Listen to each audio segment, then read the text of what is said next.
I believe writing and editing will be a thing of the past in 3 to 5 years. Sounds crazy as a publisher. So that's happening. We used to have human writers that would write samples of the book, provide it to us in a Word document. We would review it, then hand it to the client.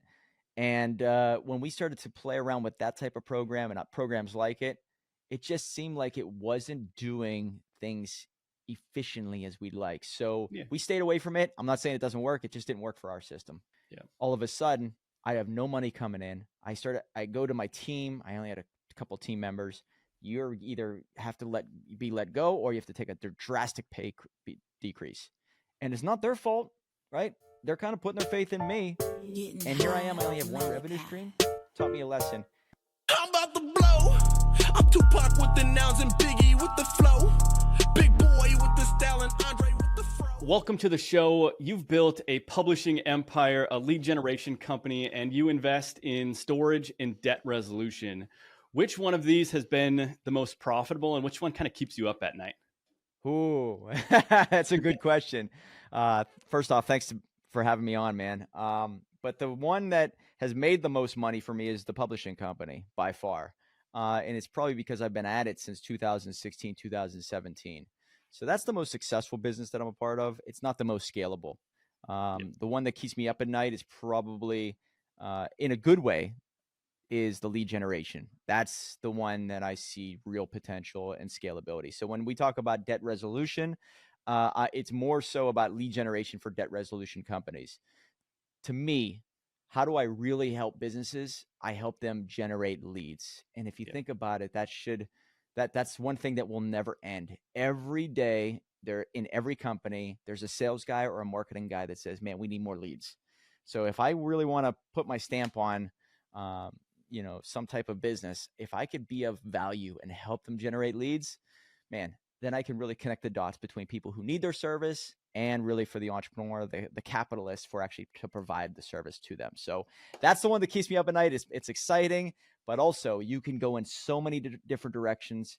It's very shiny object syndrome based, right? Where everything kind of looks cool, everything's new, everything's exciting. So staying focused on one specific strategy is very difficult, but I love it so. Love that. You've said that, before publishing a book, it's one of the most powerful tools that an entrepreneur can use. But with like AI and social media, do you think like books will become like less relevant in 10 years? Great question. I've seen over the past year and a half, AI completely transform the writing and editing stage. So a year and a half ago, if you would have said, man, AI would be taking over every single writer on this planet within 3 to 5 years, I would have said, no way. There's no way that it's going to touch on every story and every lesson as well as a great writer. And I've met so many great writers. Well, that's changed over the past year and a half. I'm telling you, I used to have a team of 15 writers. I'm down to a team of one writer that is allowing if the client gives us permission to allow us to use AI assist, and the clients are happier. So I believe writing and editing will be a thing of the past in 3 to 5 years. Sounds crazy as a publisher. So that's happening. Will books become less meaningful? And I will say no. And the reason why is because it makes your thoughts, your life, your legacy tangible. So it will, even if it's in a digital form, having a book that consolidates a message, a story, is always going to be relevant. And if you go back to when we were sitting around the campfire as cavemen, we told stories. So storytelling is never leaving our culture, the zeitgeist. So I think that if you just become a great storyteller, no matter what, if you're on a podcast or within a book or on a stage, you will always stay relevant. So books, I don't think they're going anywhere, but human writers, human editors, yes, they are leaving for sure. Love it. Have you, like, when it comes to like writing the books and everything using AI, what kind of softwares and everything are you seeing work the best? Man, yeah. So we've played around with a couple different AI programs. The one that stands above the rest for us is you still need an interview process. So we do an interview, usually 3.5, 4 hours. We get all the stories, the lessons. If you do the right prompting, the call outs on the call, and you do it in the right form, you run it through Otter AI, does the transcript. It actually pulls on, hey, AI or Sarah, which I actually do a call out to a human writer and to AI. AI, take note of this. So I'm actually speaking to the AI program, but also to the human writer. So whenever I do call outs, I actually have the prompt in there.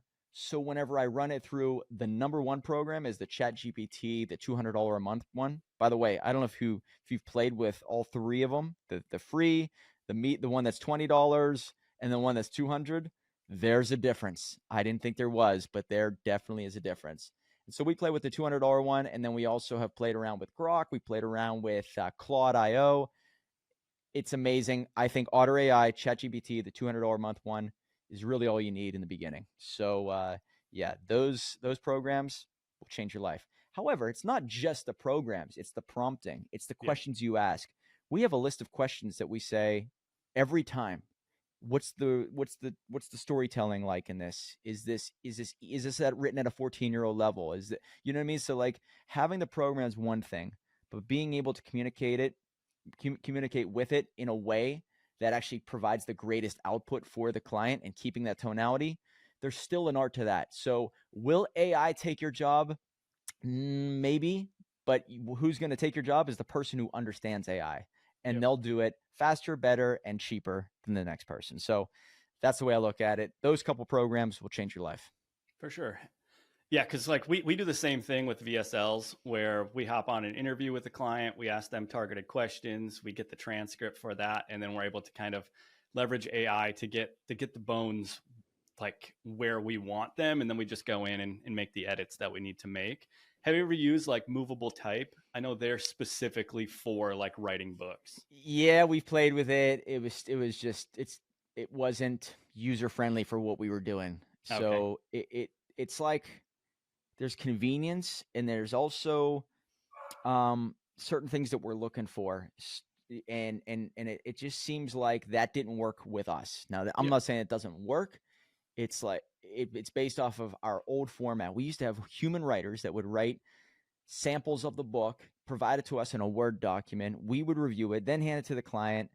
And when we started to play around with that type of program and programs like it, it just seemed like it wasn't doing things efficiently as we'd like. So we stayed away from it. I'm not saying it doesn't work. It just didn't work for our system. Perfect. Yeah, no, I was just wondering, because I know Sean, he's a great dude, and he's the one that kind of created it. So I was just wondering if y'all use that. So like, when it comes to writing books, what's like the biggest myth do you think holds most entrepreneurs back from actually doing it? All right. The number one myth is that you're not ready. You haven't succeeded. You're not where you want to be. So the imposter syndrome will hold you back. By far, that's the number one.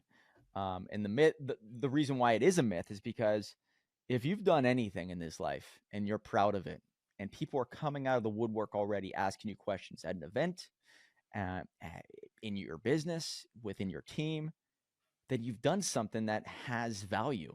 And if you can get in that DeLorean and go back 10 years and give your former self a recipe for success, can you do that? And if the answer is yes, if you can help your former self, then you can help someone else out there. So people are always saying, you know what, I don't want to give my stories and my lessons until I'm a billionaire. Well, do you think the universe is actually going to reward you for that? Hey, you mean to tell me that you have gained all this wisdom, but you're not willing to share it just yet until you accomplish more? Well, what if you accomplished enough that could help someone, you help enough people get to where they want to go, then you will have the ability to get to where you want to go. So that's the myth by far. And if you could break through that, then you can do wonders, whether it's within a book or on a podcast. But if you become more of a teacher than just a sales consultant, I think people will look at you in a different light, and therefore they listen to you and they take your advice, and then they want to do business with you. So break that imposter syndrome, because that is holding you back. I love that perspective. And I know, like, on one of your recent posts, you said that you used to believe that entrepreneurship was for everybody. And recently you've kind of shifted, and like now you don't believe that, everybody's kind of cut out for that. For anyone listening that is kind of struggling right now, how do they know if they're cut out for this life or if they should just quit? Whew. That's a good question. Uh, I think the answer comes within that post that I made. There's two different types of entrepreneurs, and some people call them wantrepreneurs. But the answer is, if you want it more than you want to breathe, like you want it so bad that nothing else matters, that you want to build your life your way. And you know what? If you're on your deathbed and you're sitting there and you don't accomplish it or don't go after it, then you know you'll regret it for the rest of your life. That's the type of person out there. The other one is, I'll take it if it comes. That Yeah. type of person out there is sort of waiting for the lottery ticket. You know what? I'll jump on this sales call, and if they say yeah, then it's meant to be. You know what? I'll try this business, and if it works out, then I'll keep doing it.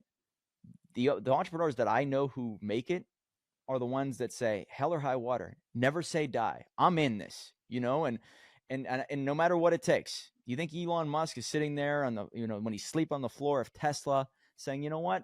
If it comes, it comes. No, I'm going to make it happen. Hell or high water, I'm just going to make it. And if I die trying, that's the price you have to pay. So if you're out there and you're saying, you know what, it's not worth it. It's not worth the risk. It's not worth sleeping very, very little at night. It's not putting my reputation and my legacy on the line. It's not worth losing that wife or that girlfriend or that boyfriend or whatever. Then it's probably not for you. The people who make it, they want it. And I think I get this from Tony Robbins. They want it as much or even more than they want to breathe. Yeah. Yeah, no, I completely agree. I know a lot of people, like, they let imposter syndrome, fear of failure, all of that kind of hold them back. But in entrepreneurship, like, you got to push through that shit, because if you don't, then you're not going to get to where you want to go at all. Oh, yeah. And here's the thing is, like, even if you make it to a certain level, let's say you go from 0 to 6 figures. And by the way, 0 to 6 figures is commendable. It's unbelievable. But what if you do that through thick and thin? I mean, it is insane to get there. And then you realize everything you've built is sort of a trap. And you say, I don't want to be here. I need to go to 1 million. And then you realize everything about you and your business has to change. Yeah. Are you willing to scrap it down to nothing to build it back? Sleepless nights again, right? And I think this happens over and over and over. So there's a decision you have to make, and you can't let it get weakened as time goes on. Hey, I'm in this. This is my identity. This is who I am for the rest of my life, and I'm going to make it. And I'm going to let the universe know that I'm coming for everything that I want. And you better get out of the way if you have any type of resistance. So you put that out into the world.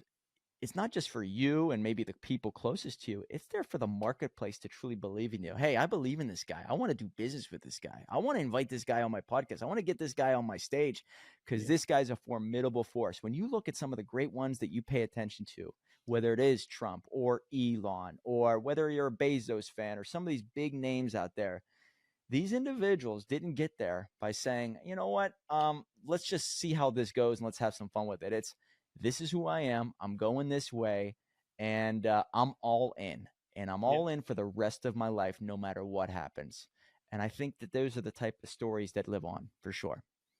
Do you think that it's because of their passion for wanting to kind of change the world that keeps, like, Bezos and Elon Musk and all of them going? Or do you think there's, like, an underlying, like, they're just kind of, like, not clinically there? I think it's probably different from person to person. The motivation for a guy named George Soros is way different than Elon Musk, right? Yeah. So I would say that from what I've seen, even with my own life, the motivation is based off of, I guess, your self-awareness, maybe your belief in God. I know that Elon Musk is famous for saying, I just want to be of much use as possible. So do you actually think that he wakes up and says, man, I can't wait to make another million? Absolutely not, right? It's not about billions or even trillions to him anymore. He could do way more now, I think, and make more money. Yep. For him, it's God gave, and maybe he's not a true believer in God the way I look at God, but he looks at there is some type of higher power. And he has said, I just want to be as of much use to this world as possible. So his mission is be of use, whether it's rockets or Tesla or I guess PayPal back in the day, and all kinds of different things that he's done. The Boring Company, like this guy's insane. Trump may be a little bit different. You know, you look Yep. at Bezos, I think he's a little bit different. So the motivation's different. I just think that the motivation of making an impact and taking whatever you have, all the strengths you have and your interest, I think all three of them truly love what they do. Absolutely love it. So I think that has to be a part of it, but maybe kind of tying it to purpose that comes from, I think, an external source where you're here and you only have a certain window of time, and I'm not going to waste this gift that I have. For sure, for sure.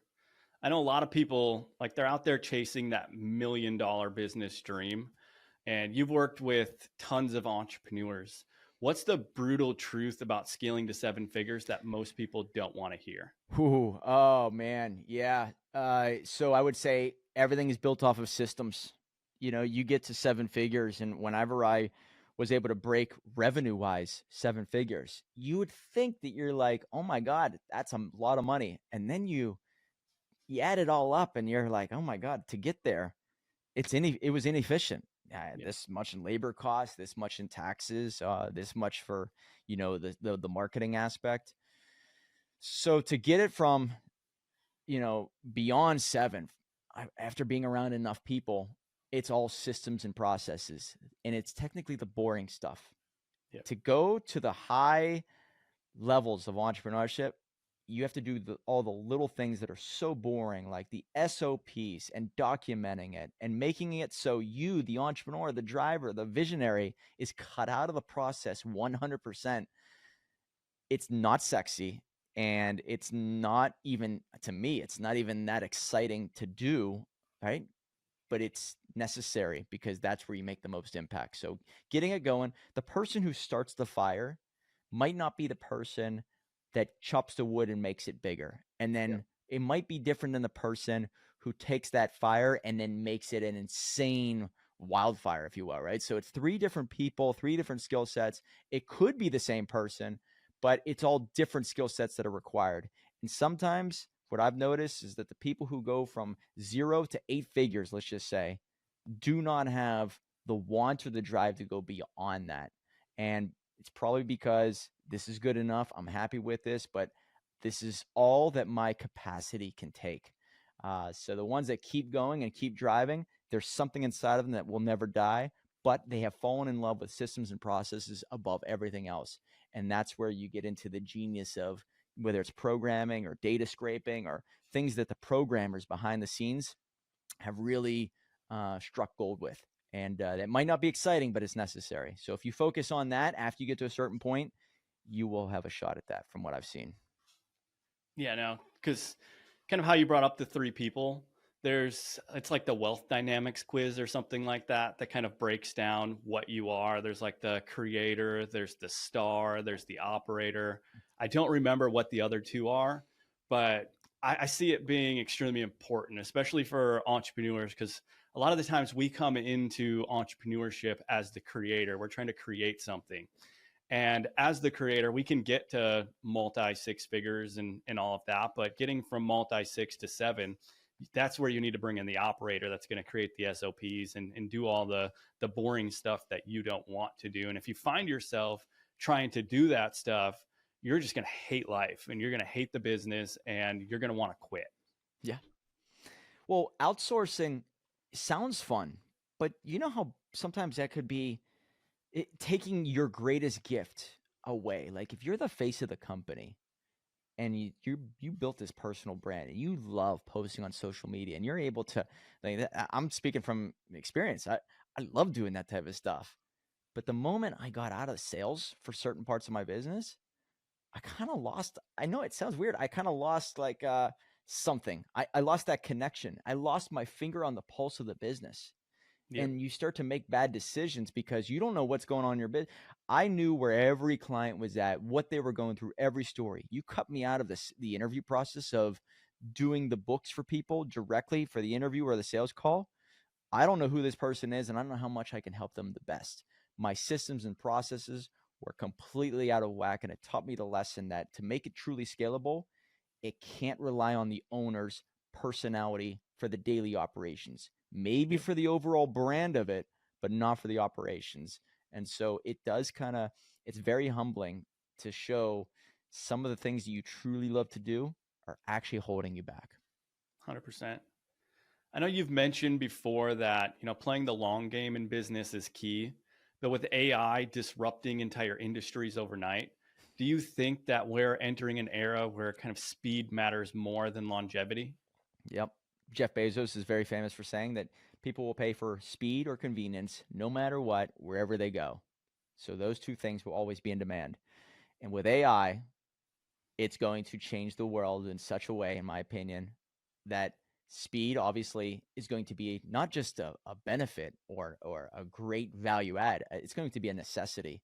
If people don't get it right then and there, they're going somewhere else. Yeah. And either figure it out or your business is going to be a dinosaur for sure. So I think speed and convenience always in demand, more so now than ever. If I don't get, like, my dog was sick yesterday, and I called up for the vet to stop in, and they said, we can't fit you in today, but we can get you tomorrow. Guess what? Hangs up. You don't got my business. I'm going somewhere else. Yeah. And as time goes on, we're getting into this renter's economy, renter's world. Nobody is willing to just wait for something. They want it right now, and I'm going to get it done. I'm going to you. If you have it or not, I'm going somewhere else. So it's almost like this is a great time to be an entrepreneur. I think it's the best time, but it's also saying, listen, it's not build a business and then just keep doing the same thing. I think you have to be more nimble, being able to adjust, try new things, be more of a risk taker as time goes on, because all these new bells and whistles are coming at us. We need to kind of perfect how to use them at such a high degree. That is frustrating for the average person. So best time to start a business, but maybe it's becoming more and more difficult to maintain that level of customer service. So it's difficult, but we have some bells and whistles that we can play with. It's a necessity. And if you love the game, then you're just going to constantly stay curious and learn and adapt better than your competitor. Yeah, I think especially in like the high ticket space, there's been a huge shift over the last year, 2 years, where before, like, people would just they buy the outcome, and you could take 6 to 12 months to get the outcome. But now if you ask somebody, would you rather have me make you $100,000 the next 30 days? Or would you rather have me guarantee $1 million over the next 12 months? I'd say 90% of the people are going to say 100K in 30 days. Yeah. Because they can go and just continue to replicate that over and over again over the time. But it's the speed that you're going to get it, because the $1 million, you might not see that big of growth for the first 6 months, and then all of a sudden you might start seeing growth. But that speed is super important. Yeah, I think people neglect that. And I was interviewing a guy yesterday. His name is Dan Anarella. I don't know if you're familiar with him, but Dan's putting out a book here very soon on breaking away from the 9-to-5 mentality to become an entrepreneur. We talked a little bit about what Chris Rood says. I don't know if you know who Chris Rood is, but he's a real estate investor, mobile home connoisseur. He does all kinds of different investments, but he always says that you need your slow money, you need your medium money, and you need your fast money. So understanding where your money's coming from, it's amazing how people will neglect at times the fast money for the slow money. But most people, you need that fast money right out of the gate. And if you need that fast money, your attention goes there, which means you might forget about the slow money, which is the real big money. So everything has to be in alignment, and you need to have that strategy of how am I going to make money tomorrow, next week, next month, 6 months from now, and a year from now. And I think you need to have all different buckets working in your favor and together. So you can't neglect either one of them, because otherwise a year goes by and you might just be going from day to day for that little bit of money, that fast money. And all of a sudden your net worth is not increasing. Your assets are not appreciating. So it's such a wild chess game, this entrepreneur pathway that we have chosen. But you're right. People more so now than ever want it today. Maybe they want it yesterday, actually. They want it done yesterday. And they are starting to forget about maybe a year from now. So it's definitely a catch, right? The cognitive dissonance. Two things can be true at the same time. Oh, for sure. I know with social media being like all highlight reels for most people, like what's the biggest mistake that you've made in business and how much did it cost you? What'd you learn from it? Wow, biggest mistake. I know it sounds crazy, but some of the greatest mistakes have proven to be like, have taught me lessons to, um, refine myself, refine my business. So the biggest mistake was putting all my eggs in one basket. I, I hit 2020. Well, let's go back to 2020. What a blessing in disguise. Total chaos, absolute insanity out there. My business almost got shut down because I had one revenue stream and not recurring revenue. It was one revenue stream. I had to sell books. I had to sell publishing to clients out there. And when you have 3 or 4 months of people holding on to their money because they didn't know if the world was coming to an end or not, Yeah. all of a sudden I have no money coming in. I go to my team. I only had a couple team members. You're either have to be let go or you have to take a drastic pay decrease. And it's not their fault, right? They're kind of putting their faith in me. And here I am. I only have one revenue stream. Taught me a lesson. I needed to create many revenue streams. I was obsessed from that point forward, create many revenue streams. And then I also had to have recurring revenue.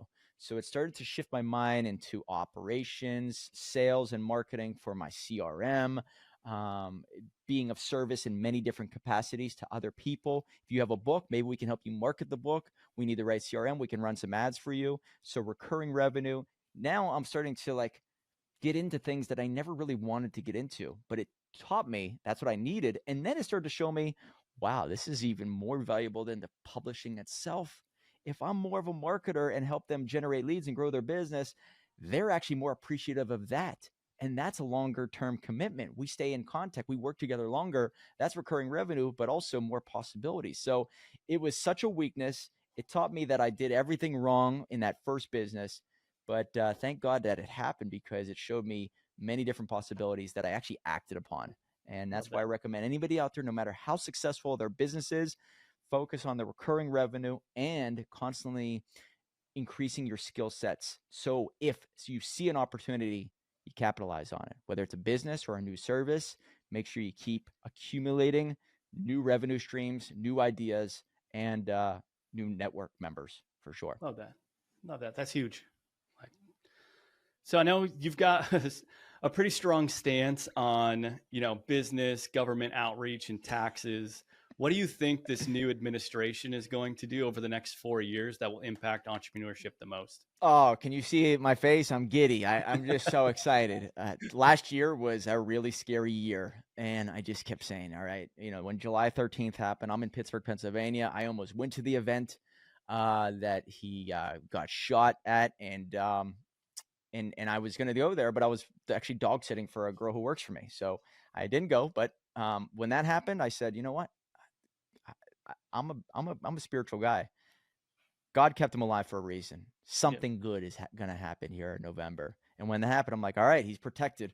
I believe that these next 4 years are going to be such a turnaround, such a great time for an entrepreneur out there and business, which means if businesses can thrive, people can gain, right? Businesses are in the business of serving people and solving their problems. And yes, they get paid for it, but they only get paid if they solve their problems and make their life better. So if you kind of remove the red tape and remove the regulation and make the economy as great as possible, businesses can really run as fast as they want and fly as high as they want. So the next 4 years to me are going to be insane. It's going to be an amazing show, but I believe it's going to be a great season for business development. So I am making the most of it. As soon as January 20th hit and he was in for sure, I'm telling you, I started making all kinds of business moves. I was not going to sit back and just kind of do the same old, same old. This is the time. And I think the season's coming to your life for a reason. You got to operate differently than you did in the previous season. So make adjustments, whether it's starting different businesses or going all in, maybe you've been holding back, or seeing opportunities because people are starting to spend. I don't know if you feel it out there, but people are starting to spend their money. They have a lot more optimism within the markets, even though the S&P and the Dow and all that seem to go down a little bit. I'm noticing on a ground level, people are starting to spend a little bit more. And if you can get that regulation down, and if you can start to drill and get those fuel prices down, more and more money will be coming into the marketplace. So Yep. be there, be ready, be a magnet, and be a great steward. So if you read a little bit about Jim Rohn, he talks a lot about the Bible, but those who can be trusted with few will be rewarded with many. So no matter where you're at, how much money you have, make the most of it now, because I believe the great windfalls are coming. Love that.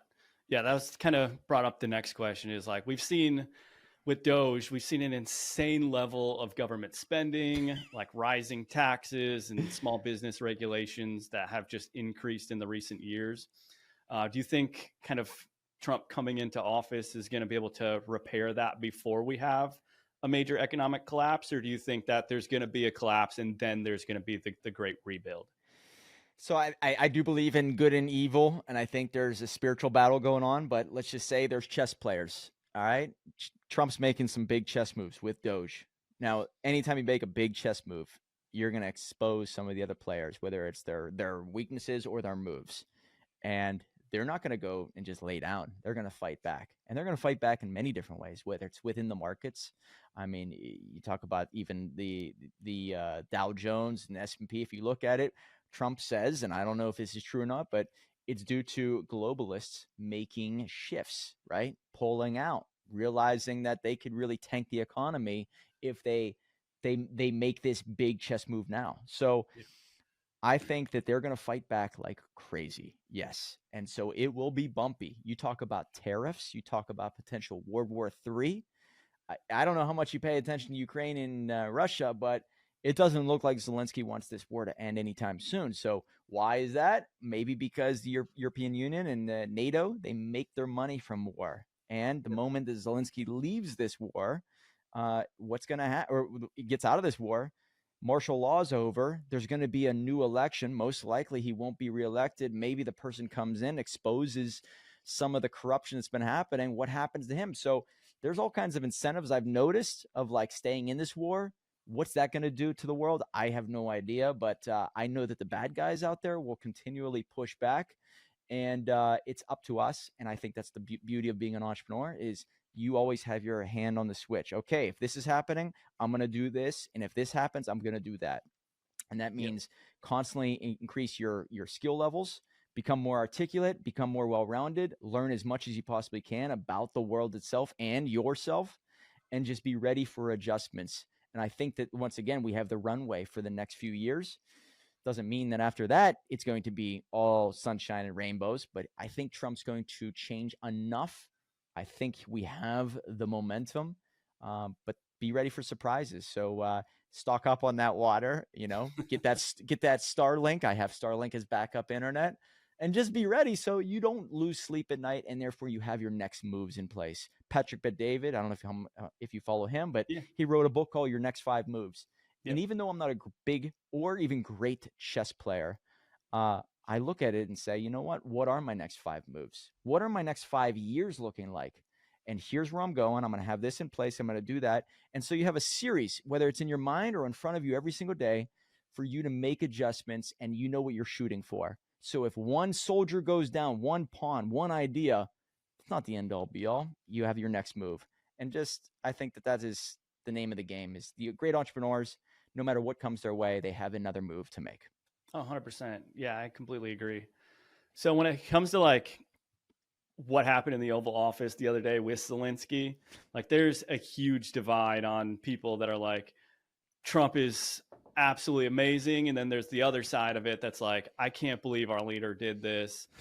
Like, I'd love to hear your take on it. On what happened in the Oval Office? Yeah. Yeah. So to me, I thought it was, these are two trains on the same track going at each other, right? We kind of knew that Trump wants us out of the war 100%. And we kind of knew that Zelensky is making money from this war to some degree. Like, we're paying, no matter how you look at it, it's not like, oh, we're given $350 billion and it's going straight into this gun that's going to the front lines. He even said it in front of everybody. We don't even know where $100 billion is at. How is that even possible? How is that not even top news across every platform? So there's something going on, and they're against each other because because where's the money going? One's a giver, one's a taker. I don't know what USA is getting out of this, except for the fact of maybe it's a stick to Russia. No, I'm not here saying Putin's a good guy, so I'll never say that he's a really, really good guy. I don't think he is.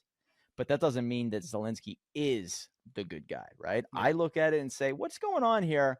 I don't know everything, but when I see somebody who's talking about I know a little bit about business negotiation, and I've been in some rooms where it gets a little heated. If one person is not willing to say anything positive or come to any type of agreement or compromise at all, that person, everyone in the room looks at that person and says, damn, that's not a good person to be in business with. There's something in that individual that it's a weakness, right? And I've studied body language. The more around big players, you could pick up on tonalities, word choices. Every time I see Zelensky, I say to myself, that's someone who doesn't look like they're confident. I look at someone, I look at them and say, well, maybe there's something that, is really frustrating to him about Putin, but he's wearing his emotions on his sleeve 100%. That's a sign of weakness in a business negotiation. So you see somebody like Trump, who's out there, who got elected by the people in a landslide and says, I want this war to end. Now, I think the majority of people on this in this country want this war to end to some degree. He's out there saying it. He's done nothing except prove his point that I want this war to end. And now you have all this combating, I guess, two-faced talking of, yes, I want it to end. No, I don't want it to end. Putin's bad. It doesn't seem like it's a really peaceful negotiation. And that just makes sense that there's all kinds of problems behind the scene that is being exposed. And I've seen it for a while, but I think maybe the mainstream media is finally showing it. And it's kind of scary that I've always thought, I know it's going to get worse when it comes to this negotiation before it gets better. So maybe something's going to happen that is sort of a shock to the world. And that may mean whether it's Zelensky stepping down or him being overthrown. But it's going to be interesting regardless. And I see Trump as a major negotiator, has no interest in being in the war. I see Putin out there as someone who definitely saw what happened in, I don't know if you go back to the beginning of how this all began, but a negotiation that went south in 1991. Then all of a sudden, every couple of years, he takes a little bit of a dive into whether it's Crimea or another country to actually pull out what all the resources, all the things that he's been wanting to go after. Trump gets in 2016 to 2020. Nothing happens. He doesn't gain anything. And then as soon as Biden starts talking about allowing Zelensky to get into NATO, which is the big no-no, was agreed upon in 1991, that kept being lied upon every couple of years. All of a sudden, it's like, all right, now I'm going to stop this 100%. So it's all over NATO. It's all over money. It's all over power. And I think that it's going to get kind of crazy for the next couple months. And I do believe this war will end. If you really want to hear my thoughts on how it's going to, I think within 60 to 90 days, this war will end. Probably just not in the way that you think it's going to end. Yeah, no, I like when it comes to like his body language and everything during it, for sure the last like 15 minutes of everything, like his arms were crossed. He was looking very agitated. Well, if you look at Trump, like his arms are open. He's like calm. He's cool and collected. So yeah, there was definitely the body language of someone that was unconfident, scared a little bit on what's going on. Definitely didn't handle it well, where making the threat to the United States, like you're going to feel it soon. Oh, so, yeah, you don't do that. You don't do that in the highest office of all the land. No, not at all. So bad negotiation tactics, weakness personified, and the fact of you don't go into somebody else's home dressed like that and try to push them around when you have zero leverage. You've been around enough business owners. It's all leverage based. And I think the real players know who has leverage and who doesn't. What leverage does Zelensky have over Trump? And Trump knows that. So you don't go in there and you do that to a guy like Trump. So it was pretty wild to see, man, I will say. Yeah, I was trying to find, there's a book that I was trying to find, And essentially it's based on power and success. And when people get into that type of leadership, they can go two different directions. And there's like this chemical in your brain that just kind of triggers. And a lot of people, they end up going the wrong direction with it. I wish I could find the title of the book, because it's really, really good. Is it 48 Laws of Power? No, I'll put it in the notes and I'll send it to you once I find it after we're off here. But like right now we're in a political era where success and wealth are seen as evil. And I think a lot of this is because of kind of what happened with the last administration. A lot of the funding that they found was just kind of getting blown. People on Social Security that are 150 years old, and like sending money over to different countries so that way they could fund like trans comic books and stuff like that. Like Transgender mice. Come on. What do you say to people who think capitalism is broken?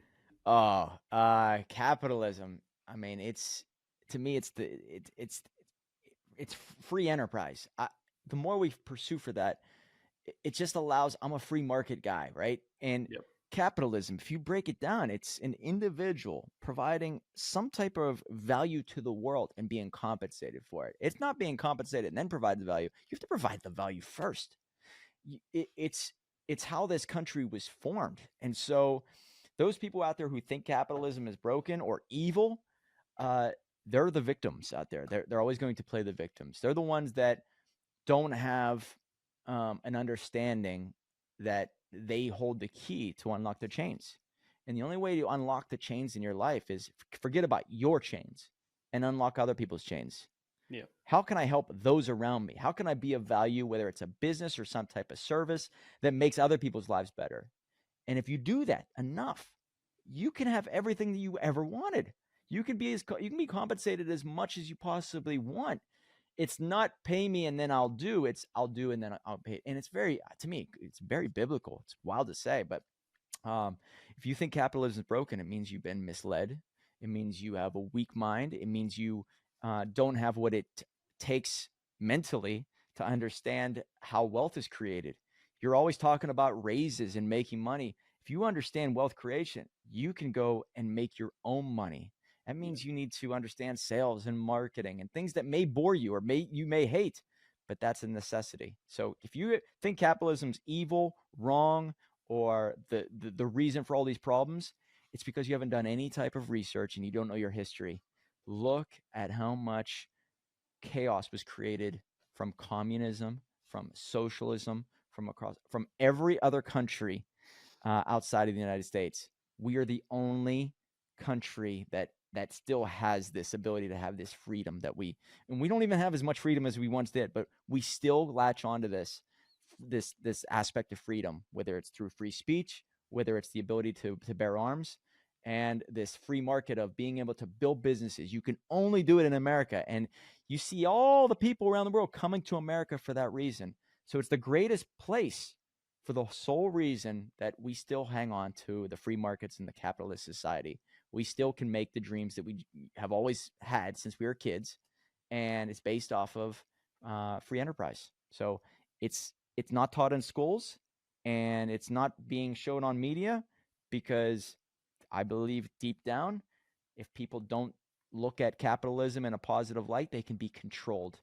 And if you really want to get deep into the weeds, there's always this push to control the population. And if they have the weak mind, if they believe in socialism and communism, they can be pushed around much easier. It's the free market people that stand above the rest and they say no whenever they see shit that's going wrong.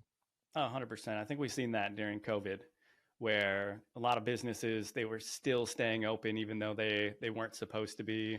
They were going into like hiding. It was like prohibition all over again. Wise. Great analogy. Yeah. Yeah. And kind of like shifting the conversation, I know you talk a lot about business is about relationship first. With like AI and automation, do you think human connection still matters, or are we moving into like a soulless, faceless business world? Yeah. I was only able to build the businesses off of relationships. So there's still trust.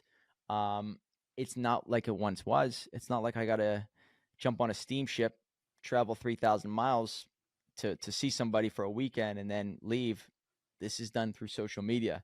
So relationships, 100%, the major key to my success. I mean, the people that I've met, they've not only done business with me and allowed me to build the dream life, buy the dream cars, all that.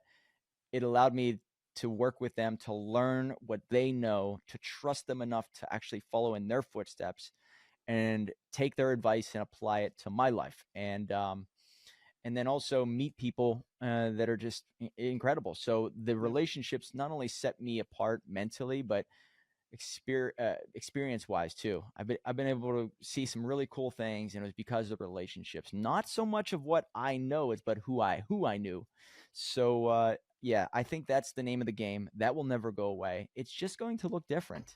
I don't need to see people in person. I could do it all through Zoom. I mean, being able to work with you on this podcast here, we couldn't do this 15, 20 years ago. No. So it allows you to build more relationships, potentially stronger relationships, because people see my social media posts every day for 15 years that have never met me in person, that feel like they know me whenever they meet me. So it's always going to be there. It's just going to be in a different form. So will relationships decrease when it comes to marriage and all that? I think so. I think the strength of all that, I think it's going to get harder and harder because of all the distractions and all that. I'm just saying that it's going to be a part of your life that I think you need to focus on. It's just building quality relationships that, you still have to nurture to some degree. So will it go away completely? No, it will just be in a different form. Probably the best way to put it. Love that. No, I love that perspective. As a guy who's kind of built multiple businesses, written books, and helped others do the same, like, what is your ultimate goal? What are you chasing? Great question, man. You're good at this. So I would say what I'm chasing is, all right. So I'll kind of tie it into last May. My mom passed away, and May 2023, and I'm putting together her dream obituary. So you take her life and all the memories and all the stuff that I have of her, and you try to break it down into a few words on a piece of paper. And it hit me. I'm like, wow, slowly but surely, this is what's going to happen to me. Somewhere, somehow, my life is going to be boiled down to a few words. So that's what gave me the idea for a book called Never Say Die. If I died today, what I want to be known for is a guy that just never quit. So deep down in my psyche, I want to be the guy that either is known for that or inspires others to just never say die, never give up. Love that. That's what I'm chasing, is that identity. And I think that's important because no matter what happens, even if a business fails or whatever, as long as that's my identity, I'm just never going to quit. And I want everyone to know that. And that's what I want to inspire others to do. Because if you have that skill set or drive, anything is possible. Now, moving it a little bit further, I would say I really want to be a value add to entrepreneurs, free market people, capitalists, and businesses. So I'm always trying to figure out, I think God gave me two gifts, in my opinion. The ability to play hockey to a somewhat decent degree, not great, decent, and the ability to build businesses. Maybe not Elon Musk level, but build enough startups to serve people and want to keep doing it and to stay alive doing it. So if I can do that and do it at a high level and continually grow, on my deathbed, I will feel like I served my purpose of helping enough people build their dreams, build their businesses that served a lot of people. Now, if you think about it, let's break it down to a book. If we help somebody write a book, these are stories and lessons that could be lived on forever and inspire thousands and thousands and thousands, this generation, next generation. That's just a book. What if you could do that with a business? Who are you impacting? If I help this business that I've never met in person, but they read my book or met me in person, or I gave them a tool that actually helped them generate leads, not only am I helping that business, maybe their employees and the people who are looking for their solutions.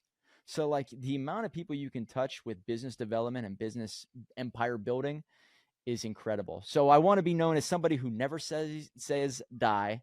And I also want to be a value add to the entrepreneur and business community as much as possible wherever I go. I love that. Which kind of brings me to the final question.